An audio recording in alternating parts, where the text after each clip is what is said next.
what we do with it's called a swing hard. Goddamn, I'm nervous now. I was so goddamn cocky before I came in here. And then you jump in there and I'm looking at that background of yours going, shit, I got a bobblehead of Notre Dame. I'm a coach at Notre Dame High School. I'll start with my freaking thing behind here and I'll go nose to nose with you, Mr. Sanchez. I'll go nose to nose with you. I love it. I love it. This is a Swing Hard podcast. We talk about it was invented. We're on number 41. We got producer 42, man. It's growing, man. We're like the minor leagues. This thing's growing up. It's getting guys like you to jump in here and blow this thing up. So with producer Rob, I'm Denny Barrett. I've been coach at the college level, the high school and youth, and for the last 30-something years. And what this is, we say swing hard in case you hit it. And the goal of this interview, if you will, is just talking about where Mark Sanchez, the New York Jets, 5th round pick, the Mission Viejo high school guy. But then we talk a little about your growing up, about your youth and so forth. The one thing I've learned in this deal, and I'm an old man, we see stars like yourself arrive and they're here and they have good careers. They get their ass kicked. They also have great careers. I mean, it's just a battle. It's a constant battle in sports. And I see these kids today and they go, God, I want to be like Mark Sanchez, or I want to be like, Tom Brady. I want to be like, but it's not that. There's more to just being like somebody. Mark, talk to me, man. When you were a young child, who was one of your biggest idols growing up, if you don't mind?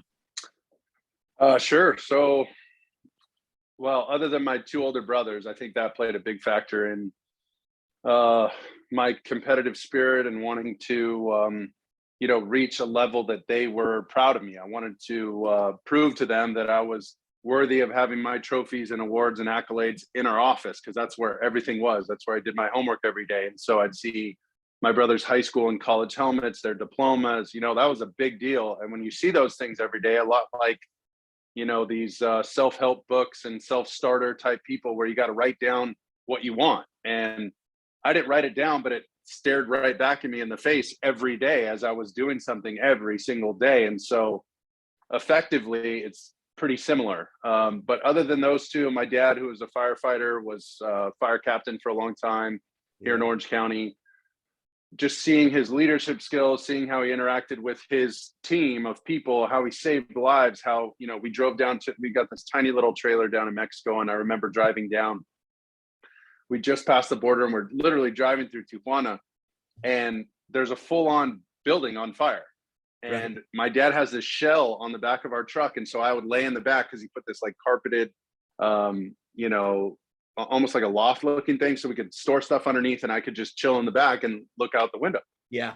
And so we pull off to the side and my dad just runs right into the building. And I was like, whoa. Yeah. I mean, I literally see flames like coming out of this building and, he was trained to do it. He knew what to do, but it was little things like that, whether it was the words on the wall, whether it was my dad doing stuff like that, those kind of life experiences. And then I had this unique opportunity to, be a ball boy and water boy at Santa Margarita Catholic High School, where my middle brother, Brandon, went to school. Carson Palmer was there. Wow.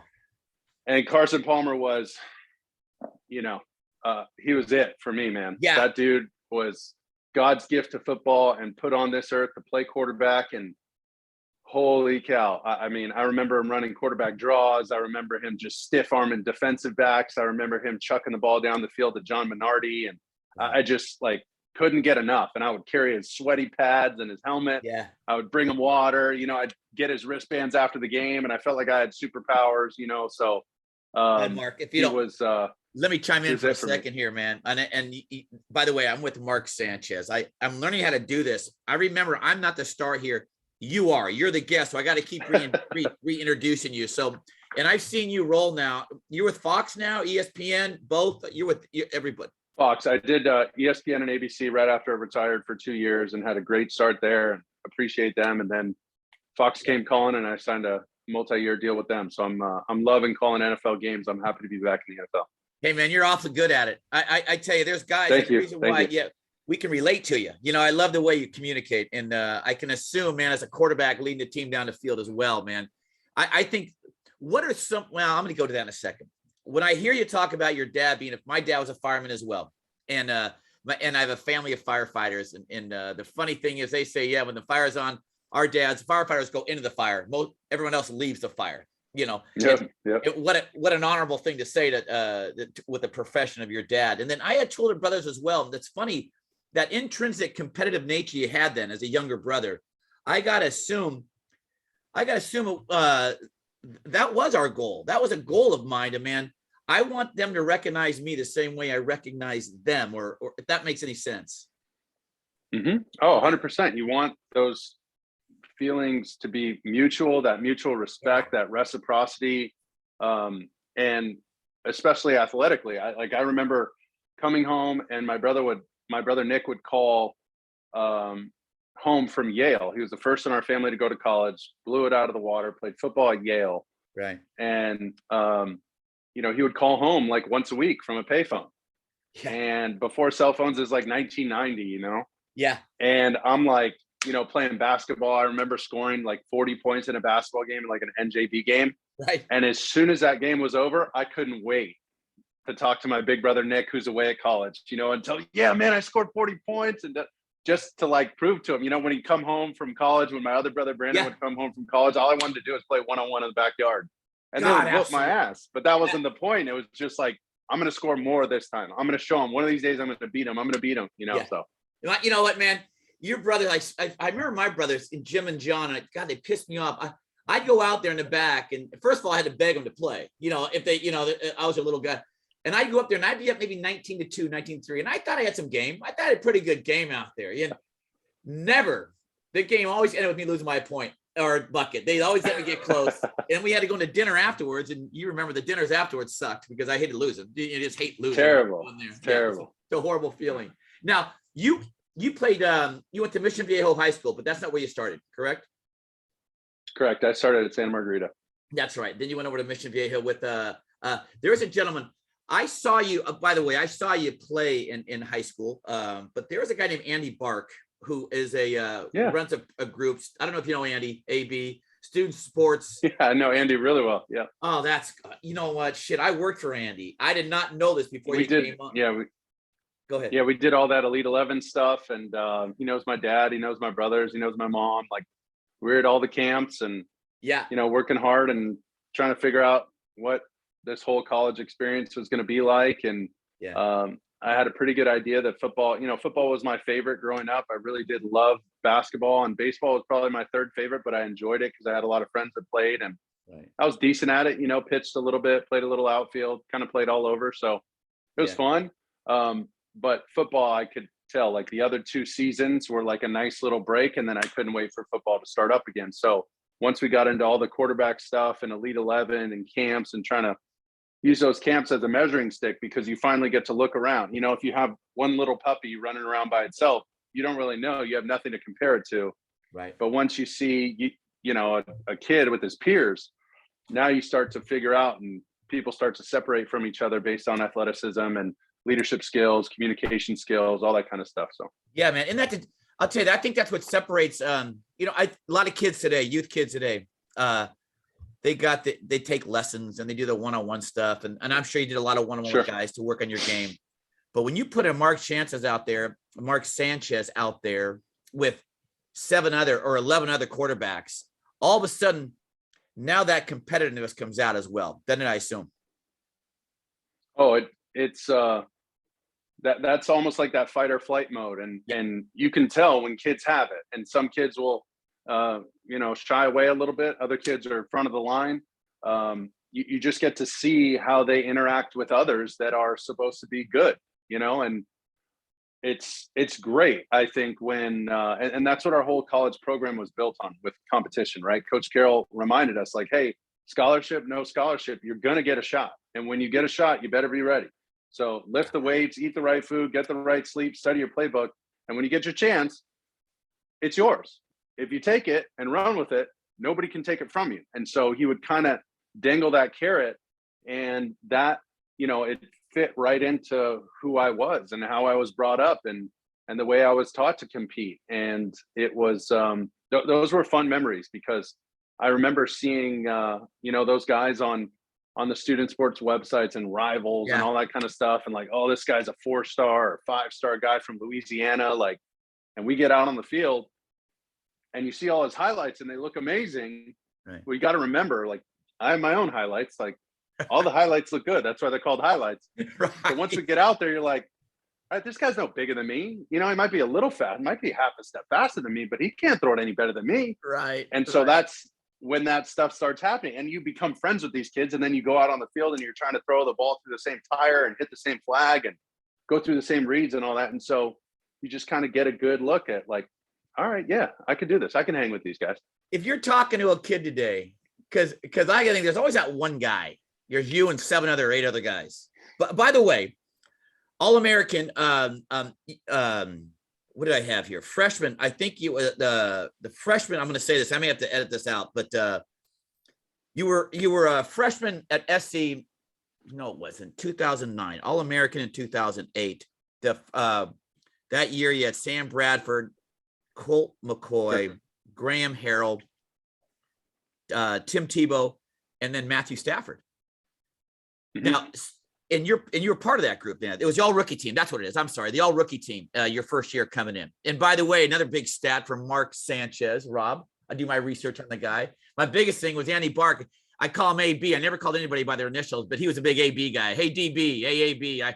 You tell Andy when he talked to him and said, man, I'm still uncomfortable with that, but I thought it was Andy or Mr. Bark. But I wouldn't call you. Yeah, he has nicknames for guys. But you and Ben Roethlisberger, only 2 quarterbacks to have reached a conference championship in your first 2 seasons as a QB. Am I correct there?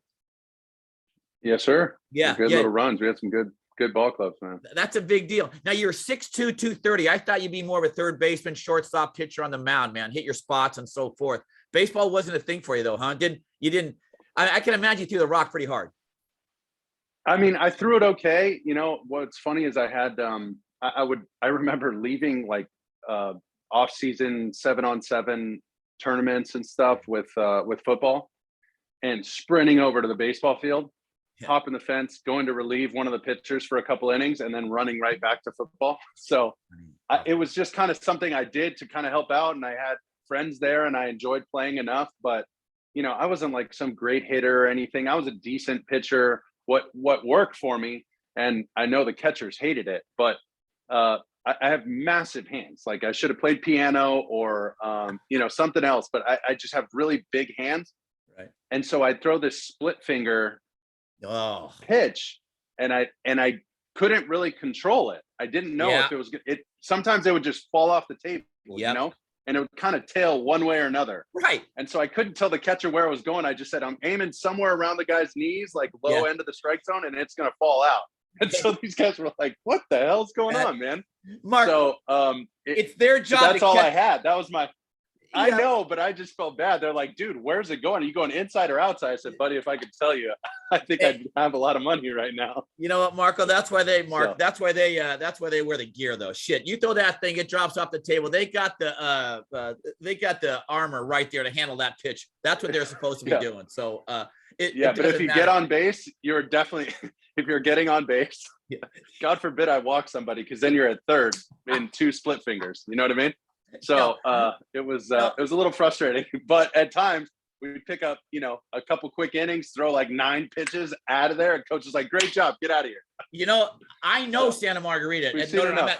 I'm at Notre Dame High School, and I'm new at this interviewing stuff. I wish I would quit cutting him off. All right, Rob, I'm going to get fired here shortly here. So help me out. I apologize if I'm cutting you off in any way, man. You're good. Here's all I would say for interview stuff that I had to learn doing podcast stuff and broadcasting is most important thing is story sell. Anybody can get that. Like that was a great stat from the championship games, and anybody can look up those things. But the fireman story about my dad, the Carson Palmer stuff like that, when you can get stories about people, stories sell, and that's it. That's like the most basic thing you got to remember, because anybody can say like, oh yeah, the guy ran a 4.640, that guy threw the ball 120 yards or whatever, that's my only 2 cents. Obviously, no, don't give me only 2 cents, coach. Let me tell you, I am bucket list, just got coached by Mark Sanchez. So No, all of you, please. I got SC friends out there. Rich Schilling. I mean, he's a diehard SC. His daughter Leanne. They watched I mean, they are SC. My nephew JP Barrett graduated from USC. Now, we were brought up as a Notre Dame family. Why? I don't know. My dad never went to college, but he just loved Notre Dame. That, typical. And Sure. And as a kid, you put on that jersey back and back then, and remember Dave Casper from way back, and then you move on to later on to Tony Rice and all that stuff. But I'm a huge SC following because I just can't stand that. I want our Southern Cal teams to just hammer those Oregon teams in Northwest and hammer those. I don't know why it'll get there again. I think it's coming around again. When you mentioned Pete Carroll, his philosophy out there was competing, wasn't it? Competing at practice, competing. Can you elaborate on that a little bit? Yeah, so it was interesting.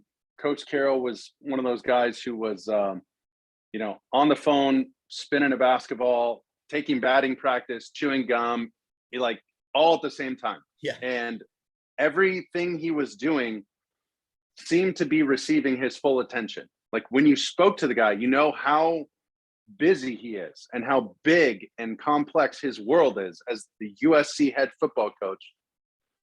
And every time it was like you were in this tunnel with him alone. And it was just you two talking in a hallway. And it was the most important thing in the world. He had this ability to snap in and snap out of these conversations and give you all of himself. And it was uncanny. And looking back on it, I just remember how special that made you feel. And he's a psychology major, UOP, University Pacific. And that's how he reaches people, is through their mind. And he figures out how you work, what makes you tick. Do you need the stick or do you need the carrot? Like what makes you go? Yeah. Where are you from? What's your family dynamic?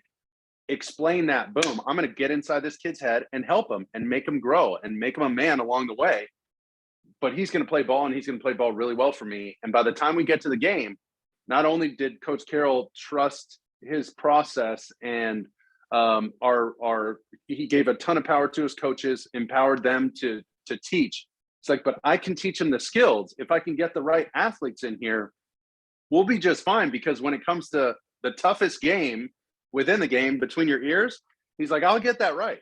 I'll get them ready to go. Because by the time the game, like the ball gets kicked off, these guys are going to be jumping out of their skin, ready to go play, because they will have no worries. The hay's in the barn. We're ready to play. Go. And that's what it felt like in the biggest games, on the biggest stages. And he would use, analogies constantly. And we had this giant mural in our team room, and it was all of downtown. And his whole thing was own LA, and it said it right above it. Like, we own LA. There's no other school in LA, no offense to UCLA, but it was just kind of whatever. That's ours. And so is the Rose Bowl. And we had 2 huge murals of those.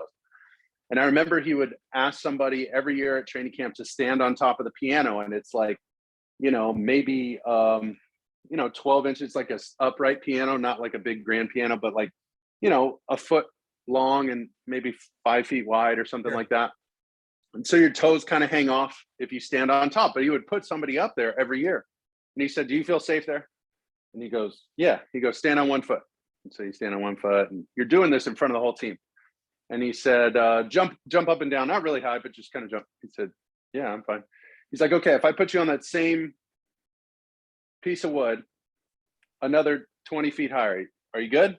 He goes, I mean, yeah, I think so. He goes, what if I gave you a couple of days of practice? Would you feel fine? Could you stay up there for a couple hours? He goes, yeah, I think so. Yeah. He said, what if I put that same piece of wood in between those 2 buildings on that mural right there, downtown LA? The guy's like, whoa, I don't know about that. And he goes, why not? So, well, that's a lot higher. It's a little scarier. There's, more risk if you fall. And he said, but it's the same piece of wood. Just the circumstances are changing. What if I gave you a month to practice? Would you at least think about it? And I said, I'll give you $1 million. Would you think about it? He goes, well, yeah, for $1 million, of course I'd think about it. I practiced really hard at it. And he said, and you get good enough to do exactly what you're doing right now. And he would say that before the Rose Bowl or before the season. He goes, all these games are the same. The same way we scrimmage in practice, the field's the same size. It's the same rules. It's the same ball. You're the same players, and you're going to go beat someone's ass. That's the way it works. So now that there's more commercials for the Rose Bowl and everybody's saying, wow, the Capital won Rose Bowl and this, that, and the other. So that doesn't matter. That's everybody else. Nothing changes for us. And we get a month to practice for these jokers. Wow. Come on, y'all, let's go. You know, like that was just, wow. All right, let's do it. And he talked about, like the, what were the guys called? The Roughnecks who built all the buildings in New York. Yes. Is that right? The guys who were up on the I-beams way up tall, building the skyscrapers and all that. Yeah, I got him. So, I got him right there. yes. You can see, there's the picture. Look at that. He told us, look at him. Look so at him. Coach Carroll used the same analogy before their Super Bowl win against the Broncos when they blew them out of the water. He used those guys as the analogy because I knew some guys on the team. Malcolm Smith, actually, MVP of the team. We shared number 6 at USC. So he was like, nice, man. I got to get the same number as the quarterback so everybody's wearing my jersey. I'm like, bro, those jerseys are my jerseys, all right? They're not going with defensive number 6. He goes, you never know. We don't have names on the back, so it could be for me. I'm like, shut up. So Malcolm told me the story that Pete told him. He goes, remember the piano? And I said, yeah, of course. He said he did it with the same thing. The guys, the Roughnecks in New York, building the skyscrapers because we were playing the Super Bowl in New Jersey right across the river. So he goes, he said, those guys got so comfortable at playing at a high level, at playing in the Super Bowl, at playing in playoffs, at building these skyscrapers so high off the ground. Look at them. They're taking naps. They're smoking cigarettes. They're eating, they're having their lunch up there. Yeah, That's what I'm saying. So he goes, he said, that's how comfortable I need you to get playing in the Super Bowl because we're going to do it over and over and over. All these big games over and over and over. That just becomes who we are. And God, so it was incredible. Wow. Man. So, but he also had to know when he recruited you. Now, did he recruit you into SC? Yeah, him and Ed Ogeron, Norm Chow, Sark. Those are great names, man. I mean, really, unbelievable. Yeah, you look back, guys would do some of their history. If I would do some more research, you got Edo and Sark and all and those guys, man. I tell you, but coming in prior to that, shit, Mark, that's a freaking great story. I look at this damn thing and I think, man, every time I look at the Roughnecks at this image, I go, shit, how are they getting there? You just finally explained to me how they can do it so comfortably right there, man. You know, it's crazy. But you got to get everybody on the same page. I got to believe what Pete was so incredible at is getting everybody in that same belief, not just the quarterback. I was listening this morning to sports radio, as I all do. People can't stand me. I have nothing more to talk about than sports radio. And they're talking about the Minnesota Vikings, how they let go of Zimmer and they let go of the GM and they got new guys coming in. And who's the quarterback? Who's the quarterback for the Vikes right now? Cousins. Yeah. And they're saying, man, he's got a big contract coming in. And I'm not trying to put you on a spot or anything like that, but they're saying, the programs, they all got to have a really good quarterback, it seems like, to no doubt to be so successful. But being a baseball guy, I look at that and go, you need more than just a pretty good quarterback. I assume you're a pretty good quarterback. You played on good teams and you played on not so good teams. And there is only so much you can do as a QB, I assume. My analogy is this: baseball, they give a lot more. And I wrote this down, they're more forgiving to a pitcher, a big time pitcher, a Kershaw or any big time guy. If he has a bad outing, they say, yeah, he struggled for 3 innings and all he's got is one target to throw to. He's got the catcher. And you as a quarterback, though, you got 11 guys on the other side trying to come out and kick your ass. They're coming at you. You don't know what they're doing. You know what pitch is being called by your catcher. You know where you want to locate the pitch. You may not get it there. But in football, the quarterback gets so much stinking criticism and glory, I think, because you got to have, I love when they see, you'll hear an announcer, and you've done this, where your running back will pick up the blitz guy in the backside or something, pick up a guy to give you that other second. There's a lot of things that have to happen. Why does a quarterback get so much glory or get so much criticism in the game today? And I see you're smiling right there. And you tell me, you're a quarterback, pretty good one, 10 years. Well, I think, it's the nature of this sport. It's the nature of that position. In my opinion, the hardest position in all of sports, but it's the ultimate team sport. So there's the element of making guys around you better, motivating them, figuring out ways like Coach Carroll did with us to individually build a bridge to those guys to where they trust you. And some of that comes with conversation. Some of that comes with, hanging out with somebody, getting a feel for them. And most importantly, some of that comes with a little bit of success. And then how do you handle that success, or how do you handle your failures? Reminding guys, like, when it goes poorly, you just kind of fall on the sword and absorb it all, because the guys know when they ran the wrong route, when they dropped the ball at a critical moment, if they screwed up a block and you got just blindsided. They're like, man, you didn't have any time out there. And just, instead of saying, yeah, I wish I would have had more time in the press conference, you can say, hey, listen, that's an active defensive front, man. Those guys know how to get after the quarterback. Sometimes you win them, sometimes you lose them, but we all got to get better, and it starts with me. An answer like that is a lot different than, airing somebody out. Right. Now, when it goes great and you throw for the 350-yard game and 4 touchdowns and it's all, pie in the sky and gravy, well, then now how do you handle it? Like, yeah, I had a really good game, or man, did you see that ball I threw? Or is it, man, that offensive line, man, they kept my jersey clean all day. Those guys were fighting like hell to keep me clean and keep me upright. So that was a big part of our success. And then, did you see the way, so-and-so did this, or the running back picked up that blitz and kept my backside clean so I could step up in the pocket and make a play? I mean, all that stuff works together. The defense got us the ball back. Special teams gave us good field position. And that's why we were able to win. All three phases today worked in unison, and that's the kind of complementary football we need to win. So the way you handle those, post-game pressers, that's a big deal now, because, everybody's got a little phone. Yeah. Everybody can see what everybody says now, especially on Instagram and Twitter and all this stuff. A little different than when I was playing, because some of that stuff was just, emerging. Right. But now, these guys know, and they know when you cover for them. They know when you give them the praise, and they appreciate it, because, face it, people want to feel secure and people want to be liked, right? So the more you can, without just totally stroking someone's ego, call it like it is, but at the same time, you kind of cover for them a little bit. And then, I think I was blessed to have very good coaches, and one of my favorite ones was Bob Johnson. One of my other favorites was Steve Sarkisian. Mm-hmm. But both of them reminded me that in that huddle, those 30 to 40 seconds before a play are critical, because I'm essentially a coach on the field. And not only am I telling them what to do, but there's a way to tell them what to do based on the situation. And not just reminding the guys the plays, but how you call a play. And, trips right, Y counter, 64, Y option, X, whatever, tag the X on a backside glance or something. So just saying it one time on one-on-one ready break is a little stale. You got to call the play. And I remember Sark and Coach Johnson saying, Sark would say, a little Gruden-ish, but he'd be like, hey, bro, that's got to be the best play we got, man. I don't care if it's I write 13 Bob, the most basic day one play install of team run of training camp. I need that called like the best damn play we got. Wow. Because if you don't, and you just say it like, I write 13 Bob, here we go again. Yeah. Who wants to play for you? Who wants to go knock someone's ass off the line of scrimmage? Nobody wants that. It's like, you got to call that play, man. Like, it's the most important play, the best play we got. Go win me an Oscar in there. Go win an Emmy in there. Come on, man, let's go. So those were the kind of things. Then he would show us. He said, I want you to pay attention when I show you Marino, Favre, Elway, Aikman, all these guys. He put this whole clip together of when they were mic'd up. And very little of what they say is the actual play.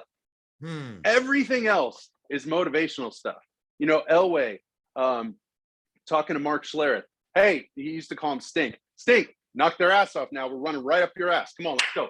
Give me a hole here. Boom. And then he'd say the play. And TD, come on, get your footwork right. Let's go. Shannon Sharp, he'd be talking to Shannon Sharp. Hey, it's 3rd and 6 now. Get a little deeper on that stick route for me. Okay, we're going trips right, blah, blah, blah. And then he would say the play. So he'd remind them of certain situational elements that were imperative to execute that play. On the goal line, hey, don't forget, guys, they run the outlaw pressure up here. Watch for that Mike linebacker up the A-gap. Boom. Let's go with the play. I write, 40 blast. Bullets on the ends. Don't forget bullets on the ends. If they're real nosy, I'm going to keep it. All right, running back, make it look like you got the ball. Boom. Yeah. Little stuff like that. It just puts guys in a good place. One, it was a good reminder for me to lock in on situations. And two, like, you can't just assume, and this is a big one, because it's the ultimate team sport. There's no secrets on Sunday, on game day. There's no secrets. It's a group test. Okay. Right. Everybody can help everybody. Now, listen, if you got to help the same guy over and over and over, he's got to study a little harder. But if you know what this guy's supposed to do and you could tell he doesn't know what to do, you better tell him, because we're all going to lose if you don't tell him. So I remember Rex Ryan saying that all the time. He goes, hey, just tell him who to block if you have to. I don't care. You know what I mean? So at the end of the day, we're trying to accomplish something. So all those things factor into to make it a good play call, to motivating other players, and to ultimately having, you know, a little bit of success. But let me ask you, if you're a QB, you just did that motivational, you do this, you do that 30 seconds. Then you got to approach the line. And on the other side of the line is a guy named Dick Butkus or whoever else. And he's looking Ray at Lewis, Ed Reed, Haloti Nada. There you go, Ray Lewis. There's a great one. And you're approaching, you did all your motivational acting, and you're only about 4 feet from the guy, and you can make eye contact with Ray Lewis, I assume, right? You can see the breath coming out of his, and you guys played Baltimore all the time. I got to assume, if is he talking to you ever? Are those guys ever looking at you going, hey, Sanchez, I'm coming after you and no one's going to stop me? There's that motivational going, hey, brothers, make sure you pick up. When you're pointing, I seen you out there, you'll point across the line, you're pointing at a guy. Are you pointing saying, hey, don't let that guy kick my ass, please? Just hold on to him. In not so many words, yes. At the same time, it's more of like it's like a starting point for everybody on offense. So at least if we all are working in one direction, even if we all screw it up, we all have an answer, or at least I have an answer for a free runner or something like that. But great Ray Lewis story. We played him my second year opening our new stadium against the Ravens. And this was my second game as a rookie preseason. And we had the same agent at the time. And so jokingly, I texted my agent during the week just saying, you know, hey, let Ray know it's just my second game, so take it easy on me, kind of thing. Right. Just joking around, you know. And almost like the kid who does like I didn't really study for the test, like the day of, and just to kind of, you know, you can justify your poor performance, or if you have a good performance, like, hey, you know, whatever. Soften the blow a little bit. Yeah, exactly. So I sent that jokingly, and you know, we get in the game, and I mean, I think I just have like this easy completion on a second down, and I'm going through my read. It looks good, and Ray made a jump on this ball, and it's just like a quick little snag route. I hit my back foot, boom, turn it loose, and I'm like, I kind of miss part of it because it goes right by a lineman's head, and I'm trying to see where the ball went. And the next thing I know, I just see the ball go right in between the 5 and the 2, and it just ricochets right off him, and it hits the ground. Right. And it kind of comes back towards me, and he runs like right in front of me and kicks the ball right in front of me. I was like, whoa. And he goes, I didn't even want that shit. It was too easy. No, it's like, damn. Yeah. I almost wanted to apologize. Like, oops, sorry for throwing the ball at you. Sorry, Ray. Sticking right between your 5 and the 2 right there, man. That's on you. Yeah, exactly. I was just like, how about catch it next time? Holy cow, I've seen better hands on a snake, Ray. Yes. What was that? You know? Different game, obviously, from college when you got to the pros. You recognized it right away? Yes, because it's the best of the best. It's the speed, it's the coaching, the time on task, the athleticism of these guys. But you think about it, football meetings started at 2 or 2:30. Like, practice is going at 2:30, and you've been there since 8 a.m. in the NFL. You don't go to class anymore, you know? Yeah. Football is school, and you work out, you're in the classroom, but you're studying football. Yeah. And then you go out, you watch your own tape, you go out on the field, practice it. Then you go out on Sundays, Mondays, Thursdays, whenever they play, and go execute it. I mean, you're only going to get incrementally better. Yeah. And because that's all you're focused on. Your whole world is now this one subject, and you don't have to dilute it with anything else. So these guys are like top of their game and so impressive. And you get players that have been together, that have been in a great scheme, like that Ravens defense when they had Suggs and Nada and Ray Lewis and Ed Reed. I mean, they have Pro Bowlers or Hall of Famers or all pros at every level of the defense, D-line, linebackers, safeties. I mean, what are you going to do? Those guys are, more often than not, they're going to be right. And those were some battles, man. And it was fun. it was it gets competitive because you think about pregame, you're looking at the guys and their size and their speed, and you can just see them, and you're just like, well, feet don't fail me now. Let's be fast today, baby. Let's be real quick today. And after you do stuff like that, after you have a little success, the guys are like, man, he handled that situation. I mean, things weren't perfect, but he handled it. For a young guy, the way Joe Burrows won over his team in big moments, he's played great. So he's that's the kind of success you need to have. And the way he takes hits. I mean, the guy got pummeled in that divisional game against the number 1 seed.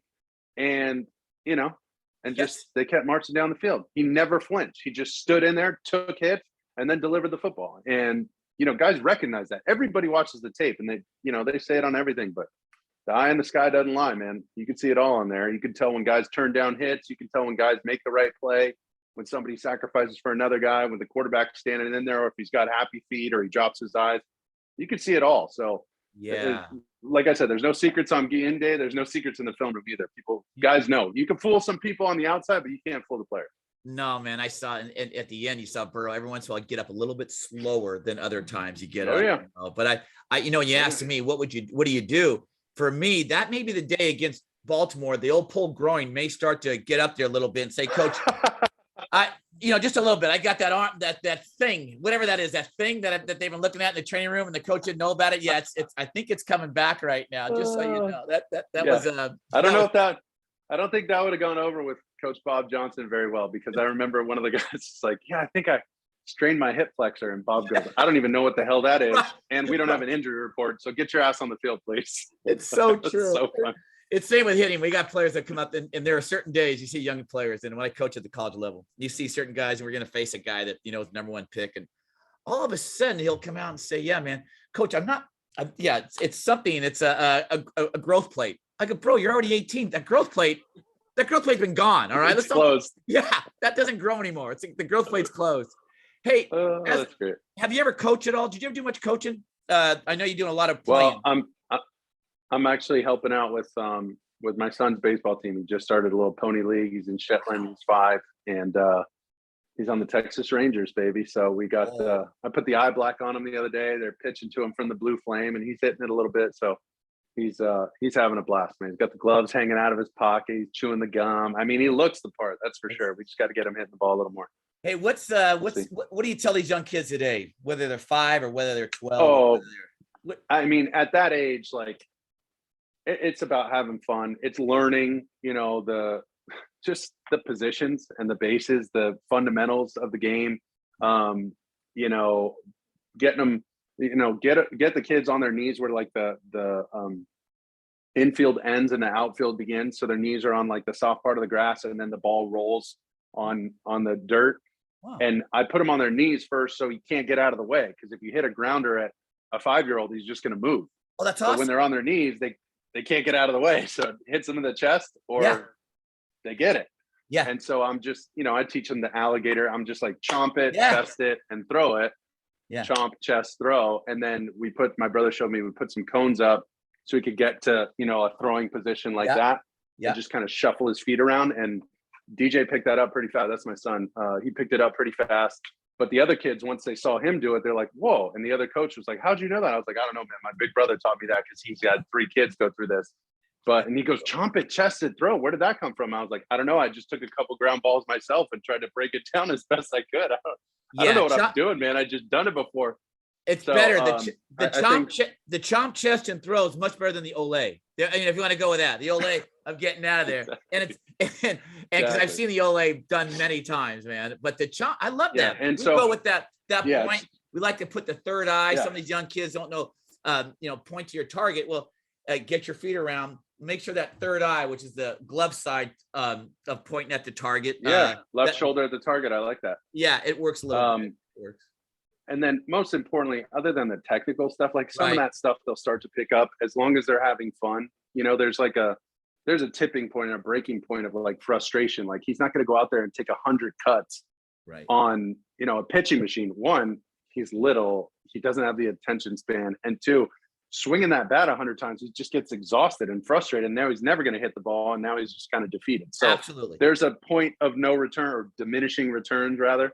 And so you just move on from that and try and keep it fresh, try and, quick 5-minute bursts. But then, like, bottom line for these kids, especially at that age, attitude and effort, man. Yeah. I need a great attitude. I need all your effort. Just give me everything you got. Let's have a blast. We're totally going to screw this thing up at sometimes, but we're going to have a blast doing it. So it's, we keep it pretty light, especially at that age. Now, listen, if he gets a little more, specialized and, he can really play or show some promise and something like that, then we go out and work, and it's not just practice. We're like, a focused, specific practice. But at this age, it's all fun. Are you gonna? And we're getting close to being done here. Mark Sanchez, man, Fox, 10 years with the NFL, everything, all world. I've learned more from you right now. I thought I knew this game. I learned from you the chump chant. Yeah, right. I'm learning it all right now. But now I know when your dad worked with you though with swings or ground balls, he'd make you also do the times tables, or he would do some. And I read this, obviously. I don't know, but yeah. I kind of like that, Mark. I'll be honest with you. I thought that was, as he's giving you reps physically, he's also making you think mentally. Did that go well for you, or how was that? It was excellent, and it was a time conservation play, right? Because you have so much homework, and that's going to take time, and you have so much practice, and that's going to take time. So he's like, you got a multiplication test on Friday anyway, and you got to know, your 2s through your 6s, right? 2 times everything and 6 times everything. So we're going to do them both, and I'm going to make you wear these stupid glasses that were like this, so you can't look down at the basketball. You can't see the and ball. You had to dribble. Yeah. So you can't look down, because if you can dribble at a young age, dude, I mean, you could do anything. You carve a defense up and go right to the hoop. So the point was, get your hands down and the dribbling down. Now you can't look at it, and I'm going to fire these questions off at you, just to change it up. And I mean, he wasn't out there like, you got to keep them stimulated, and you got to mix it up and keep it fun. So there's constantly something they're chasing, right? And so that was the intent of it. And then trying to save a little time, and then make sure I get some good grades along the way. Well, yeah, man. When I read that, I work with our little batters group. We have about 150 kids from age 8 to age 16, and before they go on to high school and things like that, and then in high school. But the thought is, all I'm saying, I hate when coaches talk. Hey, make sure you get your grades in. Make sure you got to be studying. Well, how about, when I read that, I'm going to incorporate that in there. It'll be simple. They may think Coach Baird's drinking again, but that's okay. They're going to go fine, because the stimulation part's the biggest challenge to get kids out there. And I know they're going to enjoy this part of it. And I learned that from your father after reading. And now I see, man, interviewing with you. I can't tell you how much I appreciate these last 40 minutes, my friend. I told some people, and I know you get a lot of accolades, you get a lot of love, but the amount of work. I had Freddie Sanchez, former major leaguer, on us. He played for me at Glendale College. He was on about 3 weeks ago. And for you guys to get to the NFL, and for those guys to get to the major leagues, man, not everybody gets there. We get there. We know that. Not everybody gets there. And that doesn't have to be the goal for these guys. But for you guys to get there, you had to work your tail off, constantly work your tail off. It's no surprise why you were there for 10 years. It's no surprise. It's no surprise why certain guys get up there. And I can see it if you agree with me on that. There's no surprise. Those guys that are up there are big guys, are guys that absolutely athletically, but also had to commit high demands on their skill. They had to continue to work on their craft, continue over and over and over and over again. Hey, the last thing I wanted to ask is, now you do a lot of fundraising, or not fundraising, charity work. The Juvenile Diabetes Foundation, are you still involved in that, or was that JDRF? I haven't been with them. That was probably my first few years in New York. We did a bunch with them. The Hollenbeck Youth Center in East LA. My mom grew up in East LA. My dad was, South Central, lived right down the street from the Coliseum as a kid. So both really an LA based family, and then moved down to Orange County when my dad got a job down here. So those causes are close to my heart. Yeah. Helping out with the Boys and Girls Club, the Youth of the Year. I'm actually on one of the boards there for the Youth of the Year, the National Youth of the Year conference coming up in LA in October. So I enjoy helping out young kids when I get a chance to, and I think it's important for, you know, I had a lot of good breaks along the way, and a lot of that was my family, the coaches that, you know, were in my life and you know, added value and treated me like a son, really. Yeah. So I hope I can do that for somebody else. I hope I can give them, you know, some sort of encouragement or a break, or wow, that was, you know, that was a life-changing moment, the way I interacted with Carson Palmer or, you know, other, you know, stud athletes that I got to see along the way. Right. I hope I can give that back to somebody else, because not all these kids have the same opportunities I had, you know, and my dad, my grandpa, my mom, everybody worked their tail off for me to get where I'm at. And every pro ball player has that story, right? Somebody drove them to practice an hour away, to and from, you know, hundreds of times a year. And that really makes a difference, because that was the coaching that led to something else. And so it's all a domino effect, a ripple effect, however you want to call it. It's all important. I just think it's so important to give that back. And I think it's important for Daniel to understand that, because, you know, I thought I had a good growing up, you know, and my dad was, you know, upper middle class, call it. He's a firefighter, worked his butt off, you know, my mom, my stepmom all worked and contributed. So, you know, I was never in need, but I never had excess. And, you know, I'm trying to build a life like that for my son. And, you know, it's tough because we live in a nice area, and, you know, he's got to understand that this isn't how everybody grows up. And I think as he's starting to play sports, and hopefully he'll get to play in other areas, that's where I really recognize is when we go play in the inner city and play against a bunch of guys who don't look like all your friends from home. You're like, wow, this is different. Okay. I'm starting to see the world a little different. Man, I have a really good opportunity. I need to capitalize on this. So those are the things when I want DJ to see that. I want him to see that, one, dad's still working, two, he cares about, you know, our immediate circle in life, and then that there's also other people that need our help. Well, I tell you, Mark, I'm 57 years old, and it's an honor to continue. I never knew where my life was going, coaching. Then I get a chance to meet you on Zoom, Mark Sanchez, and I hope I play against DJ and your team, our little guys, because if you guys play in your knees, we may have a chance out there to hit the ball. We may.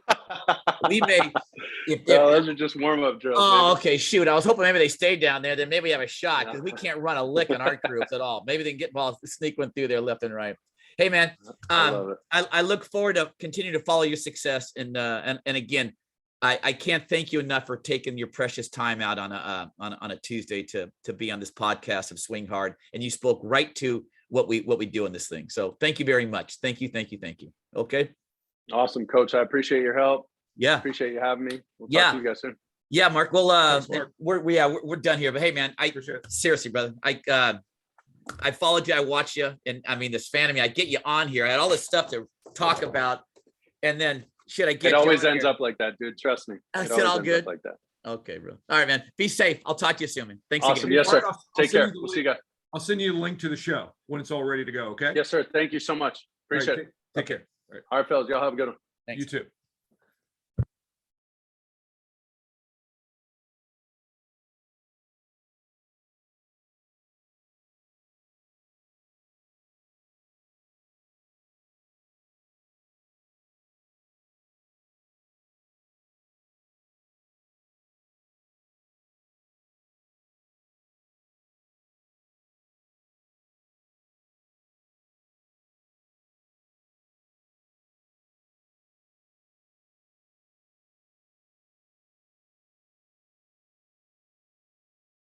Here, and we're gonna call this Denny's final out. Yeah.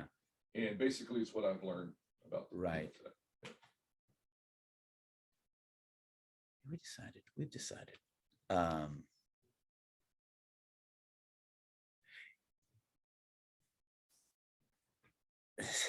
Thanks for joining. Let's see. I'm sorry, just pretend you just wrapped up the interview. Yeah. With Mark. Yeah. Thanks again, Mark. Hey, finally, we've decided to put together the final out in every episode. And today's final out comes from what I learned today about what Mark Sanchez said about having fun. And we've had a lot of players, coaches, professionals, non-professionals. And the one theme I continue to hear from all these professionals is to make sure these kids are having fun. This will be a small time in their lives that they get a chance to play a game they love to play. And our goal as coaches is to let these kids know that this is going to be a great opportunity that you'll remember for the rest of your life. So this final out is, let's make sure, coaches, we have a good time coaching. These kids have a good time playing, and we enjoy ourselves no matter what. Thanks for joining us. Excellent. Excellent. That's exactly